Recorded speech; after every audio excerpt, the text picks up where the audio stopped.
Welcome, everybody. Looks like we're just past 6 o'clock here, so thank you for participating in our poll. It's kind of fun for us to see what you guys are all using. We're really excited to have you here tonight. This is the third installment of Chop Local's educational webinar series. So if you're joining us for the second or third time, welcome back. And if this is your first time with us, we're really excited to have you.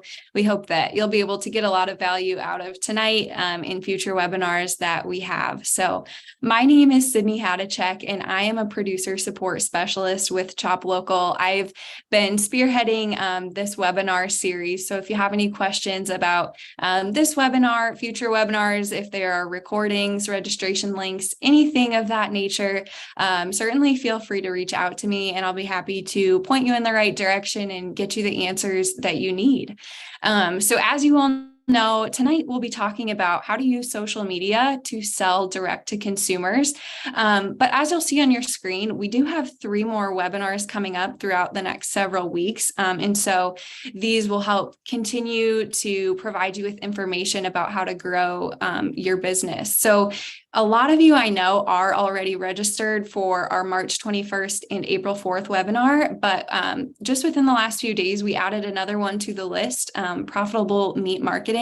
So if you joined us 2 weeks ago with Matt LaRue, who talked about Marketing 101, he will also be leading the April 11th session, and he will be talking about his meat price calculator tool. So certainly a really valuable session, and we hope that you'll join us for that webinar as well. The links for registration for all of these can be found on sell.choplocal.com. If you have any issues though, feel free to reach out to our team and we'll be happy to get you the link so that you can get registered.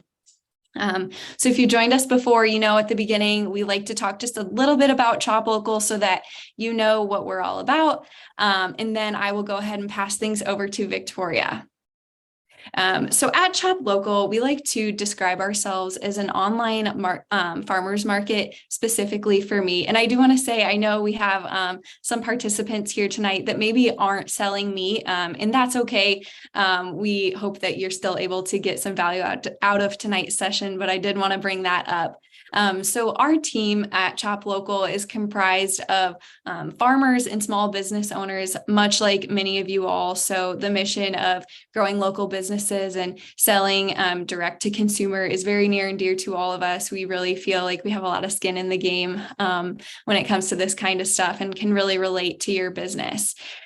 So what Chop Local offers is a cost-effective solution for you to be able to sell your meat online. We know it can be really overwhelming to set up an online store, and so we're here to help take the stress out of a lot of that, kind of take care of the tech side of things and really make it easier for you to sell your product direct to consumer. So if this is something that interests you and you've been looking to set up a way to sell your meat online or looking to make a change if you are already doing so, I'm going to point you in the direction of sell.choplocal.com. If you navigate to the Sell Meat Online tab of our website and scroll down, you'll find a lot of information just answering your questions about what it looks like to be a vendor for us. But at the bottom, there's a vendor inquiry form. If you go ahead and fill that out, a member of our team will then reach out to you and kind of just talk about what it looks like to be a vendor on Chop Local with you, and we'll go ahead and move forward from there. We also have another member of our team on tonight, Mark Putney. He is our Director of Business Development, so you may hear him chime in here or there in the Q&A session, so he'll be very helpful with us here tonight. Without further ado, though, I'm going to go ahead and stop sharing so that Victoria can go ahead and get started on her presentation. I do want to add that this will be recorded, so within a few days, you'll be able to find this video on sell.choplocal.com. But Victoria, you should be able to go ahead and share now. All right, perfect. Cool. Well, hello, everyone. And my name is Victoria. I am based in Maryland, and I am a former full-time farmer that is now in the online world to help small farms sell direct to consumer. So my whole thing is really simplifying social media and teaching people how to use the platforms and really, kind of going from there. So we are going to cover tonight using social media to sell direct to consumer, specifically my roadmap of what I did myself to grow my farm Facebook page from 500 to over 20K. And that was while generating sales, of course, for direct to consumer. And while we go, if you have questions, feel free to drop them in the chat. We will save them for the end. Sydney and Mark will kind of help me navigate those questions at the end, since it is a pretty large group this evening. So kicking off, starting about me, I got into agriculture in middle school as a hobby with riding horses. So spent 6 years riding and showing through high school, which led me into 4-H and FFA. And I did that, the horse judging teams, anything that I could get involved with equine and those programs. And I served on the Maryland State Office team, and that kind of led me into the professional ag world. So I didn't grow up on a farm, which is kind of surprising considering my extensive ag background now that you'll hear. But 4-H and FFA led me into the professional ag world, where eventually I ended up co-owning and operating an on-farm market. So we'll tell you a little bit more about that, so you know about my background. And then actually last year, huge life change. I decided to get divorced and, hit the reset button on my adult career. So I stepped away from farming full time, but that is what has led me to the online world to connect with other farmers just like you guys. So it's super cool. It's a really unique kind of transition of how I got here, but just in full transparency that I was full-time farming and now I'm in the online world. So about the farm itself, when I ran that, it was a 2-car garage that we turned into a storefront. So our focus was on-farm sales, having people come directly to the farm. We didn't travel to farmers markets or anything like that. We were focused solely on people coming directly to us. So our line of products was focused on produce, local meats, a little bit of everything. We were really big on, working with other small farms, and we became a hub, like a local grocery store for our community. So kind of like a local grocery hub is what it turned into, again, on the farm. We were also really big into on-farm events. So pick your own pumpkins. Of course, if you're in the game, you know that fall is crazy. So pumpkins, field trips, all that stuff. We did pick your own flowers. Farm tours were a really big deal for us, as well as on-farm dinners. So a couple cool different events there. Just a very diverse operation when it comes to direct to consumer. And as far as the farm itself, Sydney, did you have a question? Yeah, I was just going to hop in real quick here.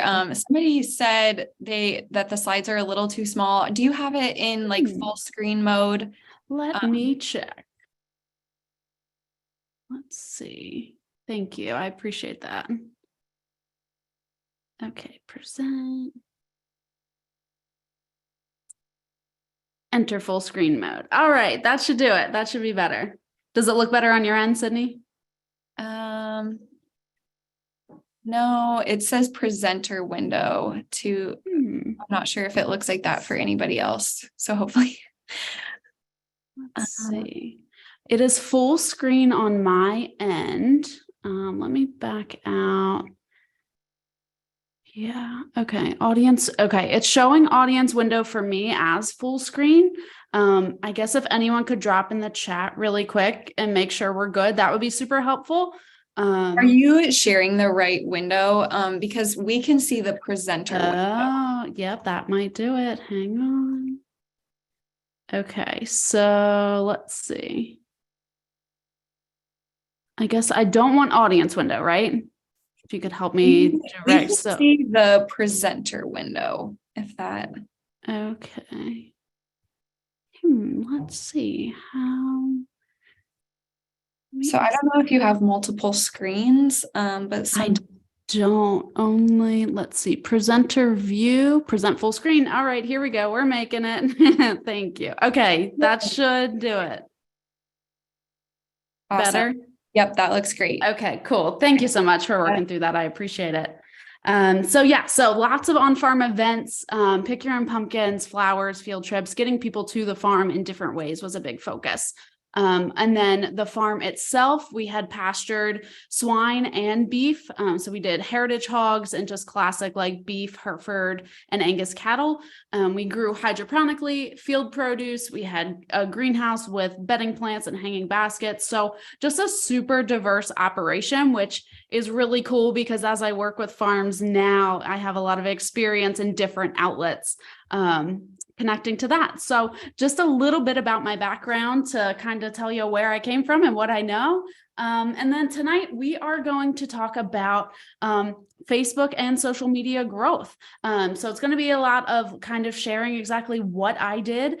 And it wasn't, dumping a bunch of money into the platforms and things like that. So all of these things that I'm going to share with you are very actionable things that you can do yourself. So we're going to start out with what's I call the ice chicken, which is really what started my farm's social media growth, things to do on social media and off of social media to grow, content that was my top performing, and ways to generate sales from social media without like that icky, gross feeling. So we're going to dive in because it's a lot to cover. And again, if you have questions, drop them in the chat and we will catch them at the end.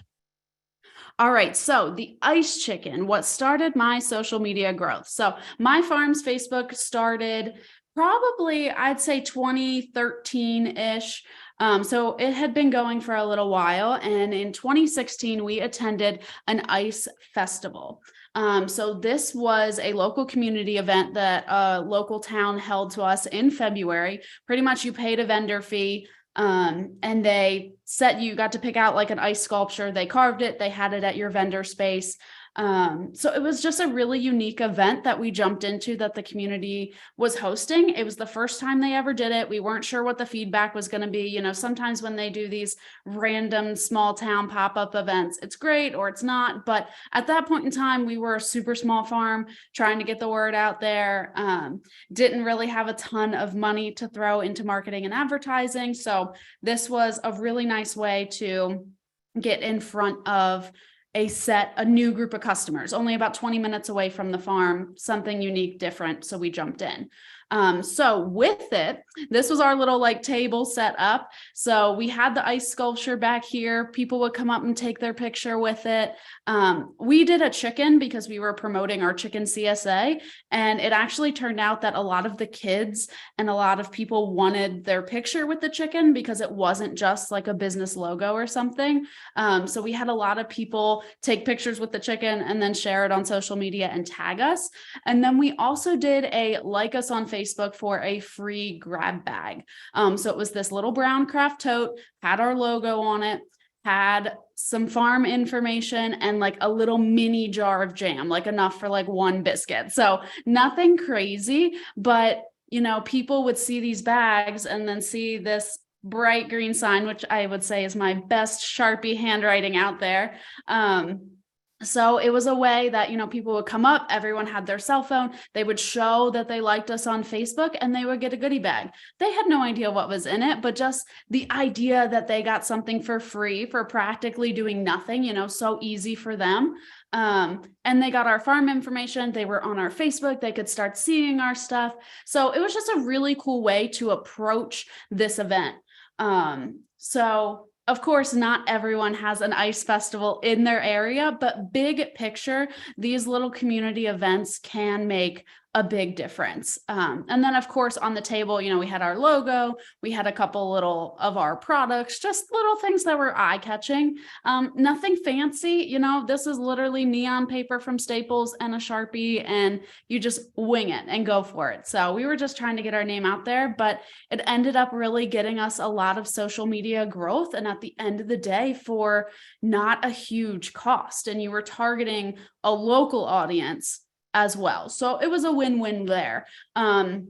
So in addition, it landed, the ice chicken was on the front page of the paper, and I think that helped with the social media growth as well. So again, not everyone will be able to have an ice chicken, but definitely look into your local community events and start putting yourself out there to get started. All right, so let's transition into part 2, talking about growing on social media, things to do on social media. So growing on social, things that I did. Step 1 very basic. You have to be very clear in your basic information. So looking at your profile, you want all of your account information to be the same. And this might be kind of a no-brainer, but as someone looks you up, you want to make sure that your phone number is up to date, that your website is up to date, your hours reflect the current season. You're very clear on who you are, what you offer, and how someone can buy from you. A lot of times when farmers come into my coaching programs, the very first thing that they get hung up on is their sales process.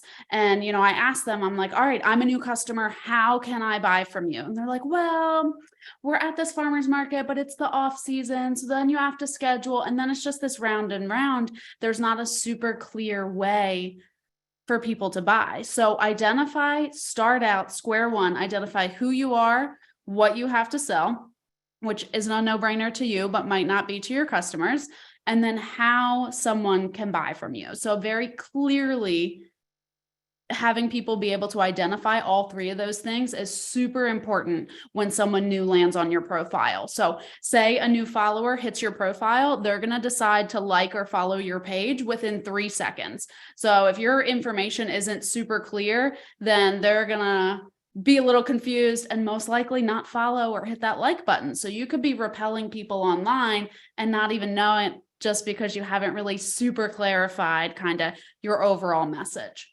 So first, get super clear on who you are and what you do. Step 2 is we're going to start sharing with friends and family. So of course, to have a business Facebook, you also have to have a personal Facebook. And this step can actually be a little scary, because this is where you have to start putting your business dreams and goals and new hopes out into the world. And what comes with that is people judging you. And, they might judge you for selling direct to consumer or doing something different, or, that's not the way the previous generation did it. A lot of farms these days are diversifying different from previous generations. And that's scary. So to put it out there and confidently say, hey, I am a dairy farmer, we're branching, we're going to start making cheese. That can be scary, because you never know what people are going to say, how it's going to be received. Just anytime you put yourself to the public can always be a little bit of a speed hump.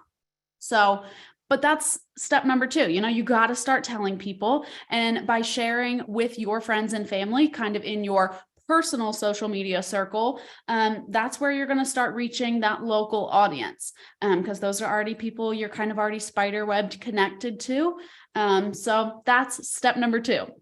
Looking at step number 3, starting to look at the platforms as a whole, you're going to want to use a variety of content. So if you're always just making posts, switch it up. Let's try starting to post in stories, make a reel, do a live. There's so many different options on social media.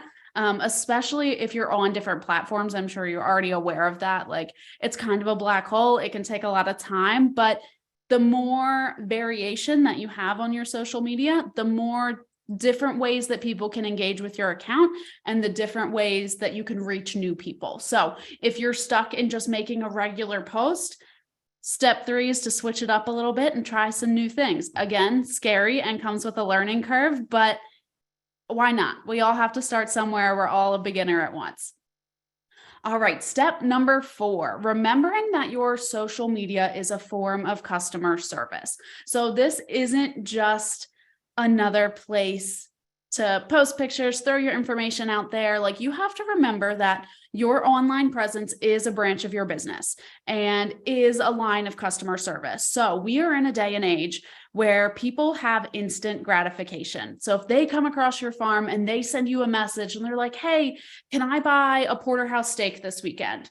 And if it's a week or 2 before you get back to them, they've already gone somewhere else, bought their porterhouse steak, cooked it, and are done with it. So you have to remember that your social media has to be maintained and nurtured, because you're building a relationship with those people online. It's not just a miscellaneous online space. There are people out there that will want to connect to you, and keeping in mind that customer service goes along with social media, I think, is something that's often overlooked. All right, looking into community pages. So this is mostly Facebook based, and I focus on this a lot because as small businesses, we are trying to connect with our community, sell to our local communities, on-farm pickups, things like that. So this isn't really applicable to like Instagram or TikTok, but a really good way to connect with your local community is to join your community groups and follow along and see what kind of questions people are asking. So if they, if let's say someone types in, hey, where can I go to pick pumpkins this weekend? And you have a pumpkin patch, you can comment back and be like, hey, check out my farm. Here's my page. Give us a like. Hope to see you there, something like that. And that can apply for, if even selling meat online, selling meat on farm, any of it, just engaging with different groups on Facebook is a really good way to use social media to drive traffic to your page to share what you have to offer. And the last step, encourage engagements over likes. And this is where a lot of people are like, oh my gosh, this other farm is so much better than me because they have 5,000 likes and I only have 500. Whatever the case is, it's not a numbers game. You're like, yes, numbers will help you with insights and stuff like that. But I would prefer to have 500 people who are my ideal customer instead of 5,000 people who are all over the place and don't care about buying local or whatever. So I think a lot of times we get hung up in this game of, oh, well, these people are so much better because they have so many more likes. But we have to take a step back and realize that it's not about that. Viral isn't the goal. You can have a core group of customers with a smaller number. So really encourage engagement. So a way to do that, you're going to look to use call to actions, which is just telling people what to do next. So you make a Facebook post and at the end you say, head to our online store to order now. That's a very clear direction. So people need kind of that hand holding to get them to that next step, especially in the online world. So call to actions are a really big one. Stories, Instagram has a lot of engagement features. So in stories, you can do quizzes, you can do polls, very similar to what we did here in Zoom, just on social media. So when you add a story, it's the little smiley face sticker at the top. But that's a little more technical. So stories, engagement stickers, and then always encourage your customers to tag you when they're cooking with your products, because then you can reshare that and that just builds credibility saying, hey, these people have already bought, they're using it, it looks great, let me give it a try. So 6 cool ways there that you can encourage your social media growth using social media as a whole. All right, so let's transition into what we can do off social media to grow on social media. So the biggest thing that I can stress is community collaborations. So that is working with other businesses, organizations, in your community, 100%. Let's say you work with a local restaurant. That restaurant might already have a social media following. They already have a customer base. So by you working with them, can you get your name on your menu? Can you get your name in front of all of their customers? Will they tag you in their social media so that all their customers now see you? So again, it's like the spider web effect of kind of branching out from where your farm is, who you can connect with out and out and out as you get bigger and bigger. So community collaborations, 10 out of 10 all the way. This is a really good way to get started. And even if you are selling online and that's your main goal, let's be real, like we all have extra ground beef. We all have extra ground products. Like, is there a restaurant that would do a burger special and would just take ground beef from you? So that way you can keep up with the steak sales, but still have an outlet for all the ground beef. So it's just really looking at things in an out of the box way, but community collaborations are a really, really good start to that. And again, it's so unique to every business. It's a little tricky. I can't just say, go to restaurant A and sell them ground beef because there's so much more to it, but it's a really good concept and a really good base to start at. So one thing that we did on our farm that was a good collaboration, we would host photo sessions. Like a photographer would come in, she would pay us like 20, 25 bucks per session. So not only it was getting the families there, it was getting the photographer there, but then every time the photographer would share those pictures with those families, 1, the photographer would tag us, and then 2, the families would tag us as well. So again, it was that spider web effect, kind of sharing with friends of friends of friends. So it really does snowball and people are really connected and it goes a long way. So really look into those community collaborations. Couple other things. off social media to consider. These guys are smaller boxes because they're not as important, but still good things to consider. So branding is a big part. You know, do you have a logo? Do you have a color scheme? Can people pick out your content when they're scrolling on social media? Can they identify that it's you? That's a really big part because they want, you know, you want to be recognizable in the online world, in the endless sea of the online world. So that way your followers can be like, ooh, this is the farm that I love. What are they posting? Let's check it out. A way on farm that we had a lot of success with was using face and whole, like the photo backdrops where, like, you know, at the little carnivals, you stick your face in and then you're like a pig or whatever. So that people would take pictures with that on the farm and then tag us on social media. So again, with the snowballing effect and reaching your local community. And then print marketing, things that you want to think about. Are you going to do direct mailers? Are you going to do a quarter page paper with your hours? This, of course, is more heavy for in-person customer base and like direct in community. Print marketing, I'm 50-50 to it. I love social media and I love the online world, but it's just that extra piece of the puzzle to think about big picture marketing as a whole. All right, so looking at social media specifically for farms, areas that were my top performing content. So first things first, the people are definitely, like, you as a small business have to be the face of your small business. And this is scary. Again, you know, a lot of us don't like selfies or whatever, doing videos, talking on camera, whatever it is. It's always a hurdle for people. You're not alone. But when you think about Walmart and Sam's Club and Amazon and all of that stuff, you don't think of a person that comes to mind. When you think of small business and the small businesses that you are supporting, you think of the people and the family and what they're up to and things like that. So being able to be relatable to your customers is a really big deal, because when they relate to you, they will know and like you, then they will trust you. And the trust is what's going to get you those sales. But that is all about what the next webinar is. So it leads right into it.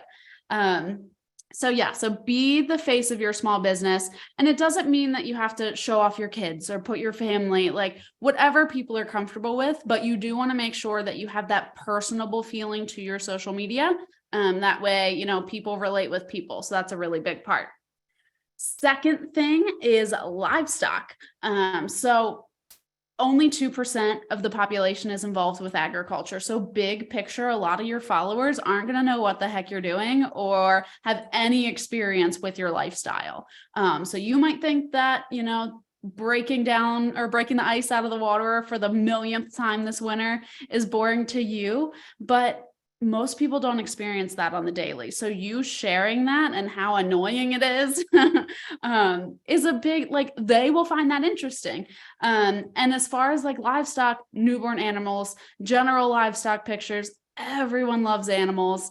And it always gets a lot of likes. So in the online world, specifically raising animals for meat, this can get a little tricky because at the end of the day, the animal's purpose is for food.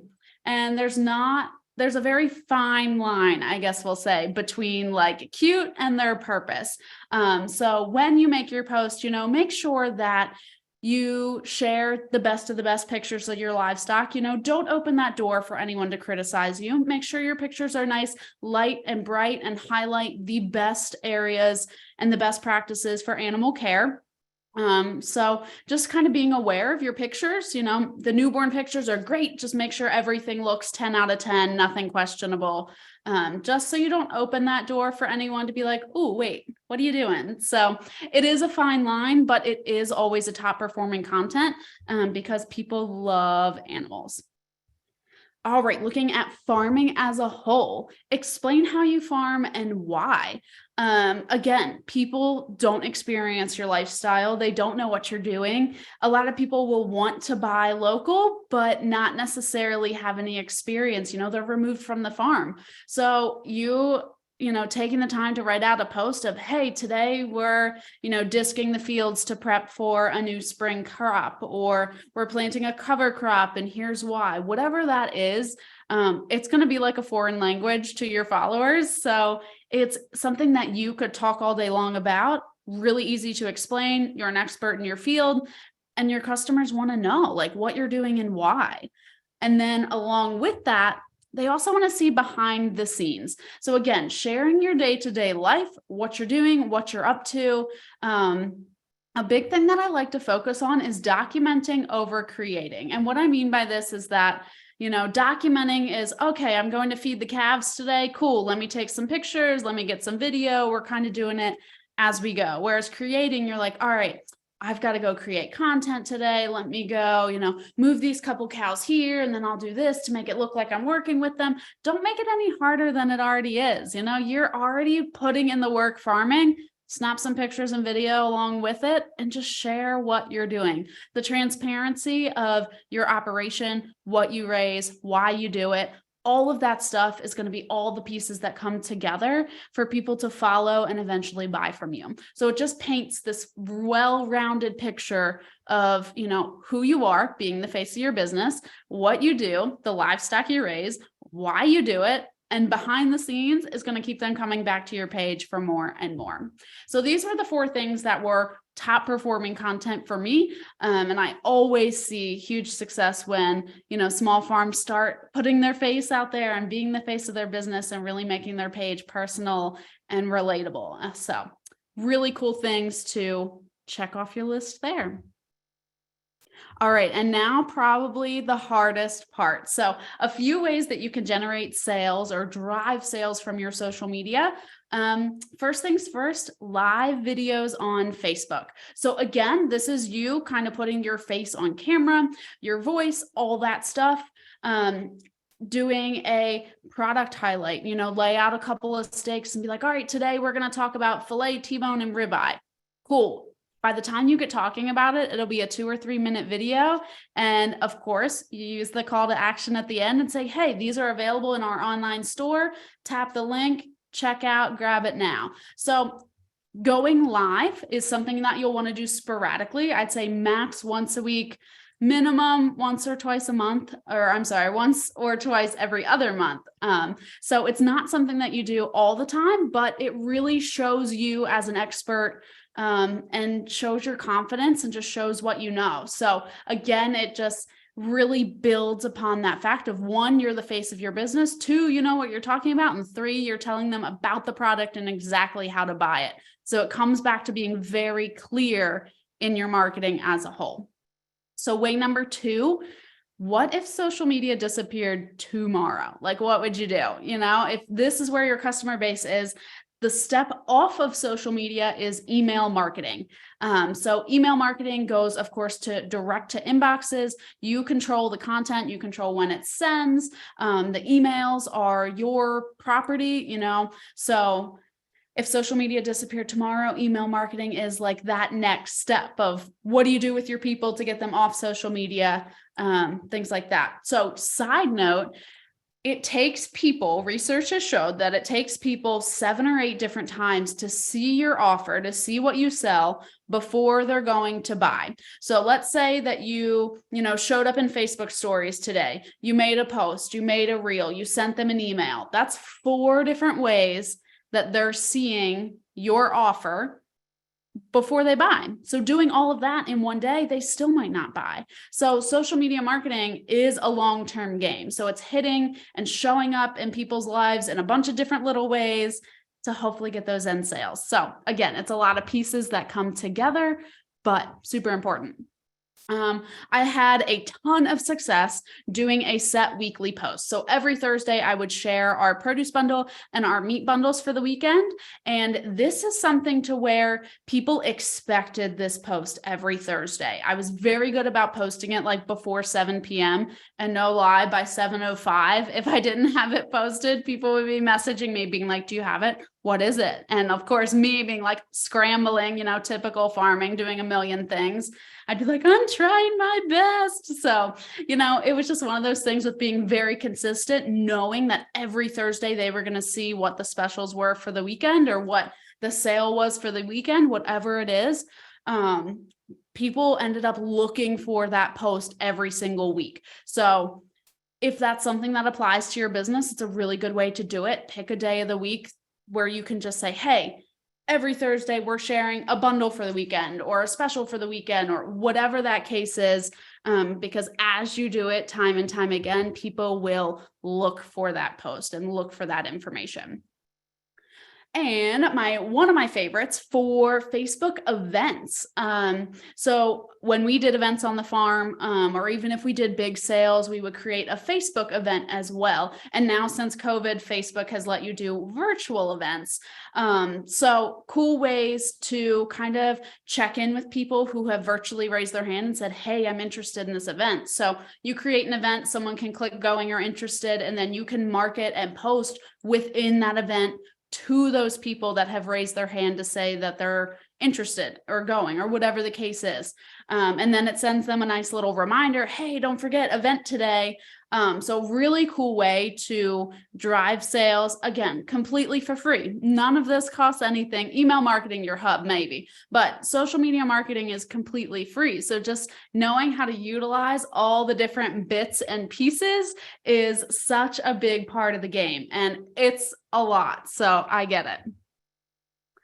All right, so we have covered the bulk of our lesson, which is good. I threw so much at you. So if you want to keep working with me, I know there is so much to digest and so many different pieces to put together in marketing as a whole. So I have a group coaching program, which is open to 10 farmers only. It's a very small group setting, but it is simply for you to learn in bite-sized week pieces to DIY your own marketing for your farm. So it is the essential pieces to learn all about Facebook, Instagram, email marketing, photos, all kinds of stuff. So it's a weekly call, like a coaching call, just like this, once a week.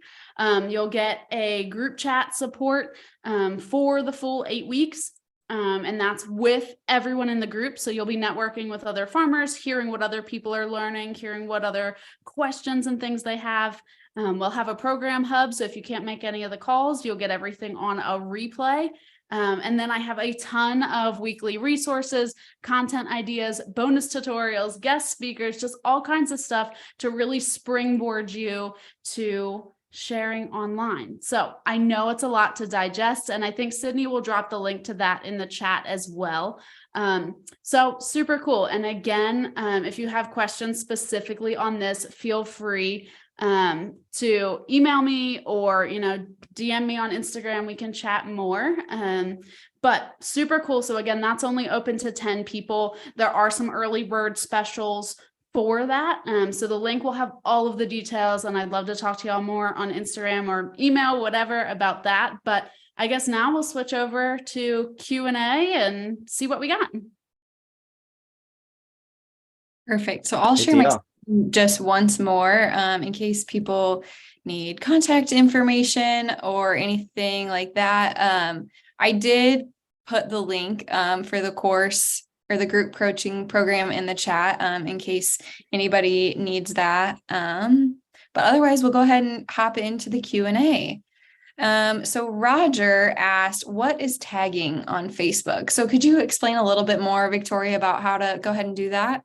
Yeah. So Roger, tagging is, let's say you're on someone's post and you go to type a comment back. You can do the @ sign and then your farm name. And that makes it a clickable button for someone to link to your page. So let's say you commented back to someone's picture or someone's question that they asked you, or just something replying. So you can type, hey there, check out our farm, @ sign, farm name.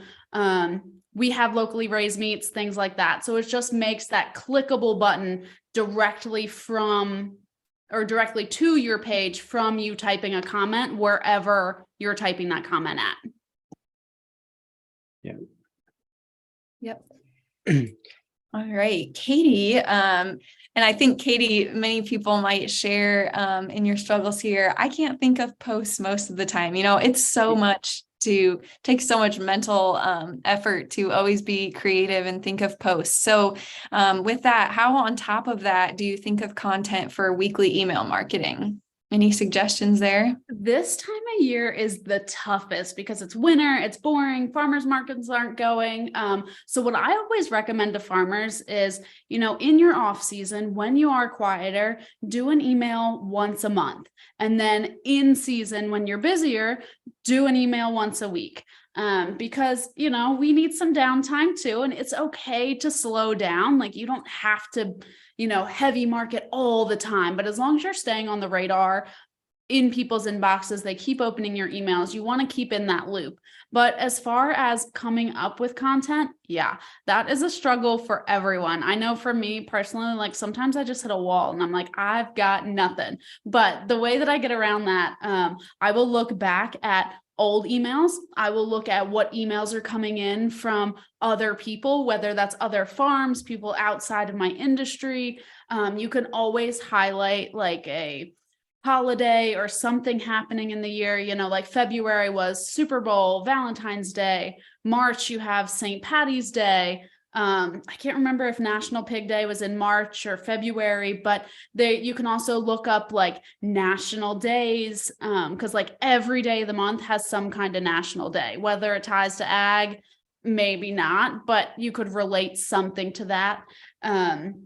I always found really like a lot of success with like a product of the week or a bundle of the week. And that could be your whole email. Like, hey, today we're going to share 5 facts about T-bone steaks. By the way, here's the link to order T-bone steaks. You do that for every steak variety. And there you go. You have 52 weeks of content. So it's just kind of really remembering that you can simplify your emails and keep your content simple instead of trying to fill it with paragraphs and paragraphs of stuff.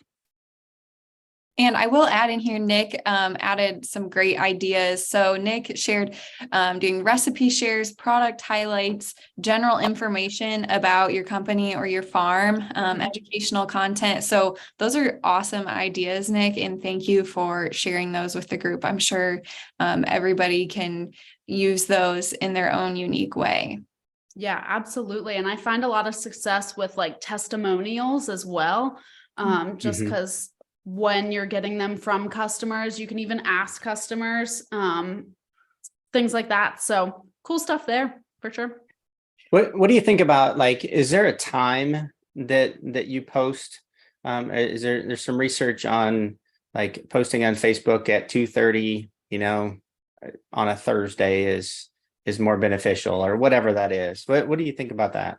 Yeah, what I recommend to people is to use their own insights. So as a business account on Facebook, you will have insights, whether that's Facebook, whether that's Instagram. So looking at your insights will literally tell you exactly when the bulk of your people are online. For me, it's usually between like 6 and 8 p.m. during the week. Normally Saturdays are like 8 or 9 a.m.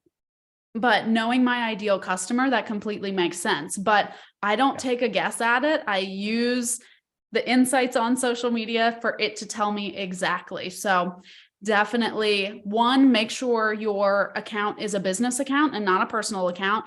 And 2, definitely dive into those insights because it'll tell you exactly when to post. Yeah. What about Facebook? The decline of Facebook kind of, and there's been some talk about some of the algorithms that are out there for meat specifically, that maybe those get deranked, or what do you think about that? Yeah, it's definitely a thing. And I think what stems or what is causing that is that there's so many different social media outlets now. When Facebook got into the game, it was just Facebook. So it was almost easy then, but now you have Instagram and TikTok and LinkedIn and all these different things, which just spreads people out. So yes. And I think the reason that we see some of that, not recoil, or just that it's not as easy, but it's because I think probably the people in charge of Facebook and Instagram are trying to figure out the best way to get the people on their app. So from a business standpoint, of course they want the most people on their app. So they're gonna, shuffle some things around on the back end that I think is way above all of us. But for sure, it's business. They want more people on their app. So they're definitely going to make the changes to make it happen. Yeah. So there's talk about moving from Facebook. You talked about going and doing email marketing as well. Sandra has a question about she uses MailChimp for email marketing, and they're not really getting unsubscribers. So there's people that are staying on the list, but they're not getting really good traction there. And a lot of those aren't being opened. So what do you think about, like, what are ways in order to get those open rates up a little bit higher? Yeah, 100%. So showing up consistently is going to be probably your first thing. So if you are really good about emailing, let's say every week in the summer, and then you drop off in the winter, people are going to be kind of like out of sight, out of mind. They will forget about you. And then when you pop back up into their inbox, they'll be like, oh, who's this? What's this? So step one is make sure that you are showing up consistently, just like social media. You don't want to ghost anyone. Even if you feel like you have nothing to say, come up with something, stay in their inbox. So start there with consistently showing up. As far as email content, you want to make sure that things are easy to read and you're not throwing paragraph upon paragraph upon paragraph at people. So, share a couple pictures, share a couple paragraphs here and there. Make sure you're including links for them to click. You want to make sure that it's content worth opening. So whether that's a sale or just, hey, here's what we're doing on the farm, just kind of like a weekly recap. And the way I love what to do, like for the farm, if let's say you post all week, your email of the week can just be a recap of all your posts from the week. So, hey, Monday, we planted plants in the greenhouse. Tuesday, we fed cows. You can use those pictures and that content, throw it in an email, and there you go. It's kind of like a 2-in-1, make it easy for yourself. Don't overthink it. Yeah. That's funny because I'll add in here, I'm not an expert on email marketing, but I know like specifically with MailChimp, there are ways to set up automatic emails. So if somebody purchases something from your store, you can set up an automatic email for them to get something a few days later that said, thanks for ordering this. How did you like our product? Or, hopefully you loved this product. Go ahead and buy again. So if you take the time to set those things up, people are getting regular content and contact from you. And there's great ways to be able to do that. Absolutely. For sure. And I feel like email. Oh, sorry. Go ahead, Mark. Yeah. Oh, no, go ahead. I was gonna say email automations, I feel like are things that most people don't even know that they exist, because we want to be farming. We don't want to be stuck at the computer being like, how do we figure this out? So it's okay. Like, it's okay if you don't know, because like for me, I didn't know until a year ago, until I wasn't farming full time and got heavier into marketing. So that's a big part that we'll teach in group coaching as well. And it gets really techie and wordy and all that fun stuff. So it's more time than what we have for this evening, but it's possible and you can do it yourself. You just need a little guidance to get there for sure. Yeah, that's awesome. This one more comment Nick put in here. Normal open rates for email marketing is pretty low. So like, don't feel like, 20-30% is bad. Like, that's actually normal. And that's a really good point, Nick. Thank you for putting that in the chat, because it can be a little humbling to see those rates, but they're normal. Yes. Yeah. 23% is industry standard. An open rate. But those folks that will give you their email address do want to connect with you. So don't, give them some content, because they do. That's like, giving their passage into like, hey, you can contact me. So give them some good content. So Yeah. So we've got another question here. Victoria, what would you say was your biggest jump in following? Like, was there one specific thing that really, I don't know, jumped your follower count up? Or do you feel like it was more of a consistent climb throughout the years? It was consistent for sure. Probably from the 500 to 20K was probably over an 8-year span. So it's not something that happened overnight, and it's not something that will happen overnight for you either. So just know that social media marketing is a long-term game. Marketing is a long-term game. Business growth, all of that. Like, none of this is overnight. It takes time. You all are in business. You all know it takes time to grow your herd, everything. Same thing with social media. So if for whatever reason you go viral and go big overnight, you're probably not going to be getting the right people. So again, it goes back to really nurturing those people who are on your page, value those comments, value the conversation, and the growth will happen from there. Don't be focused about the big, huge numbers. Really focus on serving those people who are on your page, and that growth will come from that positive customer support and feedback. Okay, I've got to ask, on your website, you've got a link to Facebook and Instagram and Amazon Music. So talk about that, because does Mark need to start a topical Spotify channel here? Yeah.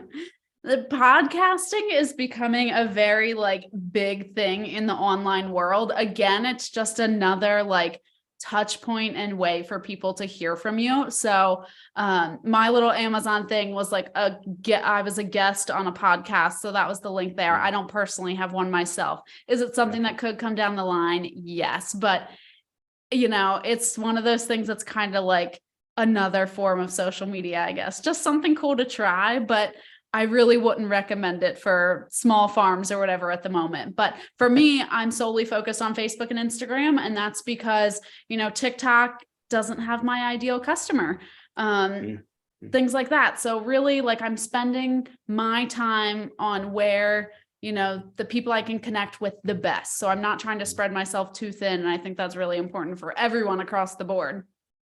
Yeah.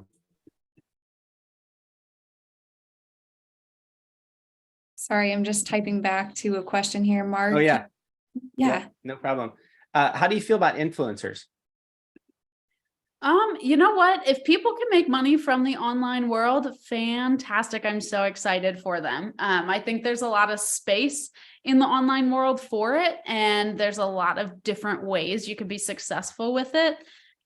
Is it for me? No, but people can make it work. So I think they are good role models to look to for social media, as in what they're doing and what they're sharing and how they're showing up online. Obviously, they're doing something right if they're influencing. So it's really good to follow those people. But you also want to remember it's their job. They get paid to do it. So don't get in your head of saying, oh, well, I can't share on social media because I'm not as good as whoever, ex-influencer, whatever. So we can kind of, have that imposter syndrome of following those people online. So you just have to remember, it's okay to be you and to show up how you want to show up on social media, and not have to show up at an influencer level, I guess is the best way to put it.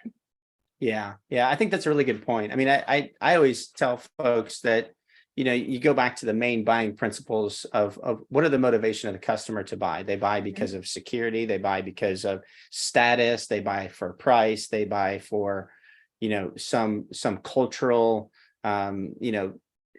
there's those different reasons. And so if you can touch those at different points along your marketing, you're going to gather that cohort of customers that are your ideal customer. So yeah. Exactly. Yeah. And you really have to take the time to think about okay, who is actually my ideal customer? Why are they buying? What are they buying? So it does take a little bit of thought, not just throwing, a T-bone out there. I mean, anyone want a T-bone? Marketing really does get pretty specific. So, and really honing in and being very clear on who you are, what you do, and then who your ideal customer is, who they are, and what they do. Yeah. I think it's great. Your step one is clarity. Let's go back to the 6 steps. Step 1 is clarity. So I think it's good. Yep. It goes a long way. There's a lot of foundational elements that I think we fast forward through that are actually really important. Yeah. So Jenny has a good question here. If you want to rebrand for your business, would it be better for you to make an entire new page or keep your old page and just update things? What's your thought on that, Victoria? My thought is to keep your original page and update, because if you already have followers and you already have a customer base there, now I would say it would be different if you were going from, raising beef to, a completely different industry. If you're ag within ag, keep it the same. But if you were going from an ag account to a chef culinary school account, that's when I would rebrand. But if you're within the same niche and within the same industry, I would say keep it the same and just make an update, reintroduce yourself, things like that. But hang on to as many followers as long as they're your ideal customer as possible.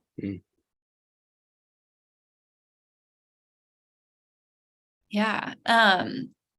Tara asks, any information on how blogging plays into reaching more customers? That comes back to search engine optimization for your website. So that pretty much every time you make a blog, the short, very condensed version of it is that it says, it tells the online world, hey, this website is active. This person is updating their stuff. They'll kind of make it higher in the ranking. Like, let's say if you did a Google search. As far as reaching new customers, you can use link to your blog and stuff to your social media. So you can get shares and stuff that way. So again, it's kind of like a spider web way. So one, it shows the online world that you're active, and two, you kind of branch out. So I guess a way to expand your reach on that is to make sure that you're linking it other places. Send the link in your email, put it on your Facebook, whatever. That way it kind of gets that traction. So as it gets more traction, it'll just keep getting out to more and more people. So just really making sure that you're putting it out there in all the different ways. Yeah, that's good stuff. So Jason has a question about, so when you're doing email marketing, and there's a lot of lead magnet tactics. There's a lot of like, hey, we're going to throw these little snippets out or whatever. What's your feeling on those, and what would have been most successful? Yeah, lead magnets are definitely the way to go to collect emails, but you want to make sure that your lead magnet is something of value. So whether it's, my 5 favorite family recipes, or, here's how to cut up a whole chicken. So something where someone is going to have a quick win, meaning like, they get something out of it completely for free from you. They get the value, they learn something, they have access to something, whatever that is, it has to have some kind of value. So yeah, just making sure that the value is there and that you're serving those customers, and it kind of draws people in as to what the lead magnet is. So your lead magnet can target your ideal customer. So it goes back to, what does your ideal customer need? Does your ideal customer know how to cut up a whole chicken? If not, tell them how in a lead magnet. Does your customer know how to cook your chuck roast? If not, give them that recipe in a lead magnet, that type of thing. So it does go back to that basic of, who's my ideal customer? What do they struggle with? And what can I provide to them to help them with that struggle? Yeah. And if you just look at like TikTok, the reason that TikToks, even exists is because, and you see Facebook doing reels, and all the social media are doing reels because people don't want to read. They much rather look at a video and get that content and consume that content, watching a video. Yeah. So yeah, that it can, the lead magnet can be the start of that video, which gets further engagement. Yes. But if it ends there, then you just entertain them, and you need to end there with a call to action to go, hey, go buy this product from my farm. Yep, absolutely. And I think the hard part is there is no cut and dry answer. I can't tell you to create that whole cut up chicken lead magnet and that's going to get you all the email subscribers. It's so custom to every operation and the value that you can provide that's where it gets tricky. There is no cut and dry answer, and it does take a little creativity and trial and error. You can try a lead magnet for a couple months and then switch it up, try something new, reflect the season, change your recipe, whatever, and kind of see the feedback of what you get, what your customers really need help with or really are interested in. Before we do have a few more questions and we'll go ahead and answer those. I just want to mention, I know some people have to hop off here. I did post another link in the chat that just sends you to our post webinar survey. So if you have the time, we would love for you to go ahead and fill that out just so we can get feedback from you. We'd love to hear your thoughts about tonight's session. So that's just my little plug for filling out our survey. Otherwise, next question here.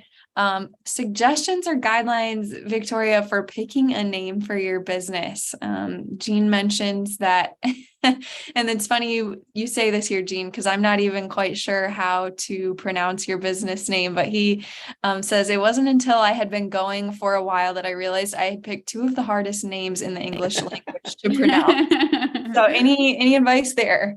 Yeah. So, I mean, Gina, a way that you could simplify this is to abbreviate it. You can do SR, fiber and lamb, really simplify it down because obviously those words mean something to you to pick them. So yeah, abbreviations is a great way to do it. Or, I've seen a lot of farms do like their street name or just different location wise names, and just really keeping it simple. So I guess segueing from that, when you have your name on social media, same thing. You want it obviously to be the same, keep it very streamlined, avoid any random like asterisks or numbers or anything like that. Like it would be better to be, SR fiber and lamb instead of SR fiber and lamb 74835, whatever it is. Yeah. So keeping it very streamlined and very simple is going to be your best option. And, abbreviating might be your answer there, where it's more of a rebranding instead of a renaming. You're just simplifying down, keep with what you already got and just make it a little bit easier, I think. Yeah.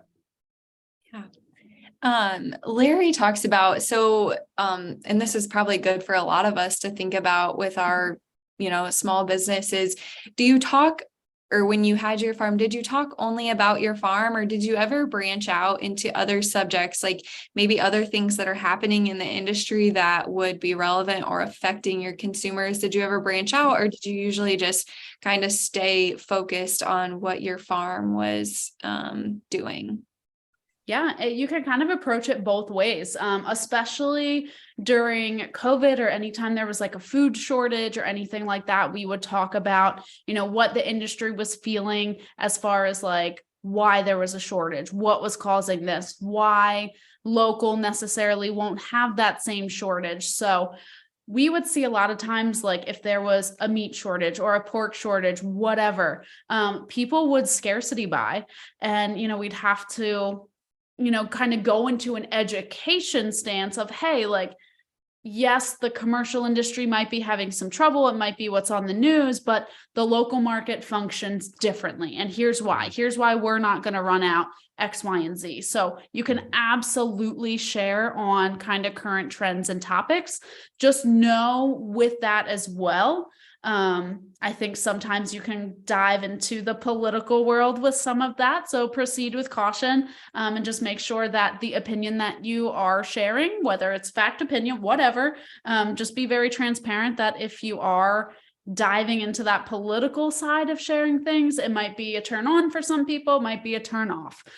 So when you kind of get into sharing those national issues, it just happens, it segues, it's all connected. So it makes sense. So just be cautious with that. But yeah, definitely share about the industry, share about the farm, share about, you as a person and a small business, what you're up to.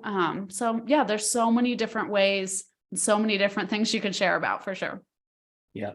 And share the good days and the bad days. Like, I mean, it with caution, like you said. Right. Like, yeah.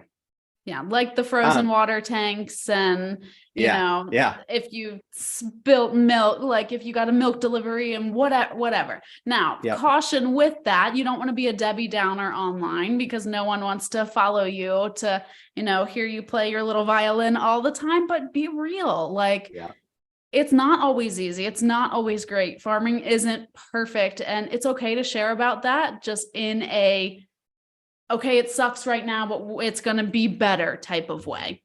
Yeah. Robert has a really good point. People are starved for education, and that's so true.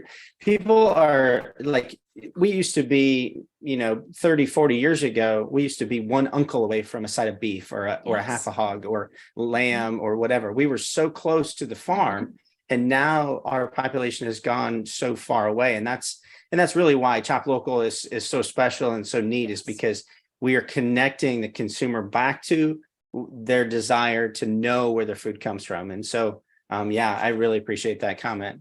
Yeah, 100%. I think it's the average person, I think, is 5 generations removed from the family farm, which is mind blowing because people have no idea, no contact, no thought. Like, it's our everyday life, but there's so much that people don't know. And anytime that you can teach or share, they really associate you as a real person that's relatable to actually being a farmer. Like, it blows their mind. So 100% educate and share all the way.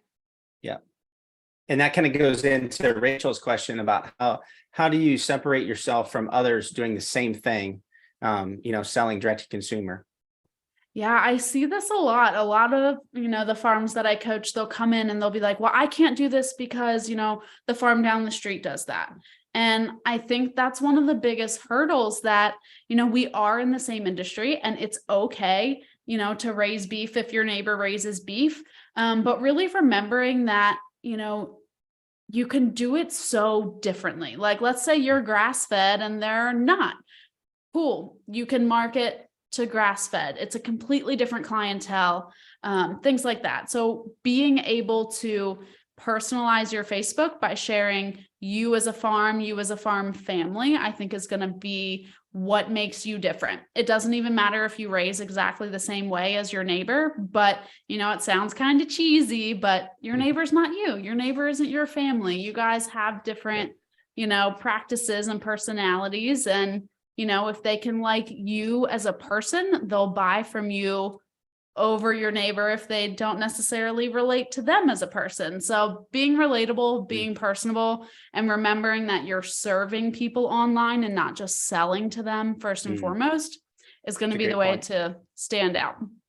Yeah. And I would say, people don't buy from businesses, they buy from people. And so, like your point back, in your slide there about having the face of the farm and showing them who you are, because that's who they'll buy from a company once, but they'll buy from a farmer, from you, over and over and over again. And so that's really important. I think that's a great point. So and I think that's the scariest part for some people, is they don't want, to take the selfies or the family pictures. I mean, how fun is it to try to get all the guys together in family pictures? It's impossible, but it's so important to share your family or just your people and what you're up to, and highlight your employees, give a shout out. That's what's going to make the difference, is the people. Yeah. I think that's, and it's hard because when you're in the thick of it, like, so, going into spring calving here, going into spring lambing, everything, it's so busy on the farm.